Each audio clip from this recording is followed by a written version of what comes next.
Hello everyone, and welcome to another video review. What we have on the table today is going to be just a fun comparison video between a Gen 3 Glock 17 and a Sig P365 XL slide on the X Macro grip module with the P365 FCU. This is just a fun comparison video between old versus new, Austrian versus American, Glock versus Sig. Stay tuned while I go over some of the specifications in finer details. This is a Gen 3 Glock 17. It is 8 inches long, has a 4.5 inch barrel. It is 1.25 inches wide and is 5.5 inches tall. It weighs 25 ounces as shown with the empty magazine and has a 28 Newton trigger pull. The Sig P365 XL slide with X Macro grip module is 6.6 inches long. It has a 3.7 inch barrel. It is 1.1 inches wide, 5.2 inches tall, and it weighs 22 ounces with the empty magazine as shown here. Let's look at some of the features of the Gen 3 Glock 17 in further detail. So as you can see, it has a minimal amount of texturing on the grip. It has some texturing here on the rear, which is the same as it is on the finger grooves here. It doesn't have much of a beaver tail or an ergonomic grip. It has these little indentations on each side, but it's not that ergonomic. It is kind of brickish, I would say. It has a small magazine release button. This is an extended magazine release button, and still it's pretty slim. The controls are minimal. It has no external safety. It has the trigger safety. It's got the safe action trigger. It has a single recoil spring. Comes with an accessory rail for a light or whatever else.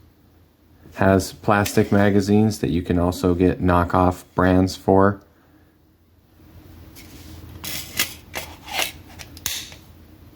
This is an extremely reliable, cost-effective pistol.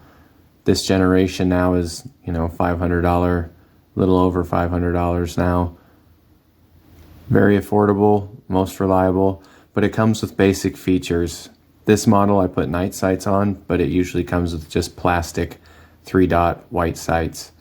So right out of the box, it is highly reliable, but you don't get a lot of features. The controls are really minimal. And a lot of people get parts like an enhanced slide lever release, a more raised magazine release, get the frame plug to keep the dirt out. So there is a lot of accessories on the market for Glock because right out of the box, you don't get a whole lot. But what you do get is one of the most reliable platforms that money can buy. So there is the time-tested design behind the name and the design of the Austrian-made Glock 17. Now let's look at the Sig P365 in further detail. This is the P365 XL slide on the X Macro grip module with the P365 FCU. I have the original XL grip module here, but the X Macro grip module is a little bit longer. The beaver tail, I think, is a little bit more protruded. The trigger guard is a different shape, and the accessory rail is a little bit different. So it started off its life as a Sig P365 XL, and then got the X Macro grip module, and I switched the fire control unit from the 365 into this model. So let's go over some of the features that you get in further detail. This is a highly ergonomic grip. The stippling is not too aggressive. It's just right. The fact that it doesn't have any texturing here is a good touch too, so it's nice and smooth on your hand here. A lot of people take a Dremel tool to this area on a Glock to make it a more conducive to their hand grip because it is so brick shaped and not ergonomic friendly. This is more ergonomically friendly. It has a more protruded beaver tail. You can see the cutout here is for ergonomics as well. It fits great in the hand. It doesn't have any texturing here, but it does have texturing here. It's a nice touch. Comes with factory night sights. that are metal. You don't have to replace them. The Glock comes with cheap plastic ones that 99% of people are going to replace. The controls are very minimal. It doesn't have an external safety either. It doesn't even have a trigger safety. It has internal safety mechanisms. The controls are right next to each other, but you can see that they're way more protruded than the Glock. The takedown is a little easier, I think, than pulling the things on the Glock. I think these controls are nice. I just wish they weren't so close together, but that's minor. The magazine release button has texturing on it now in this version, as the other one does not. It's smooth, and I think that it's raised a little bit. It doesn't feel the same, but it could be just the grooves they cut into it. It's a nice touch. Definitely an improvement over the regular version. The accessory rail is more beefy on this version. It has front and rear slide serrations. The front slide serrations could be a little bit improved.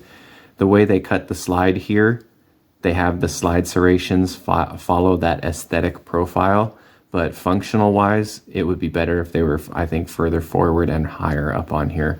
But the Glock doesn't have them at all. But it's also full size, and this is a little bit smaller, so it's good for press checks. This also has the feature that you can see the brass when it's loaded, the bird's eye chamber indicator.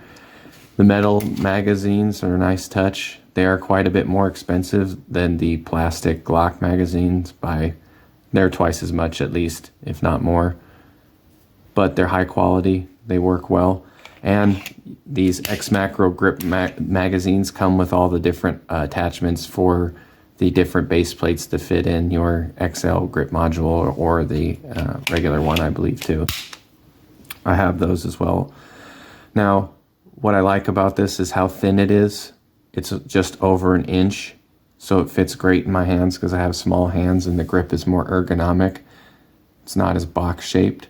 So out of the box, you get more with the Sig, but it is a little bit higher price.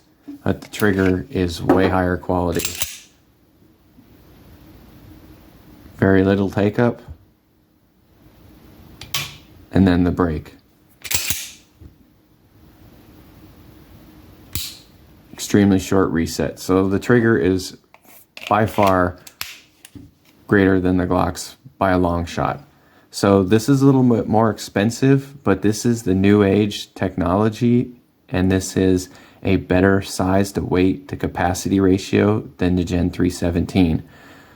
They function similar in design internally. If you were to look at them, they're both striker fired polymer pistols.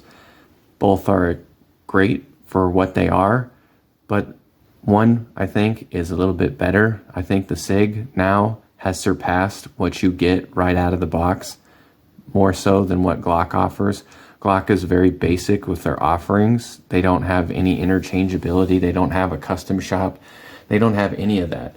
Glock doesn't put out a lot of new products, but when they do, they sell a ton of them, and they don't really make much changes from one generation to the next.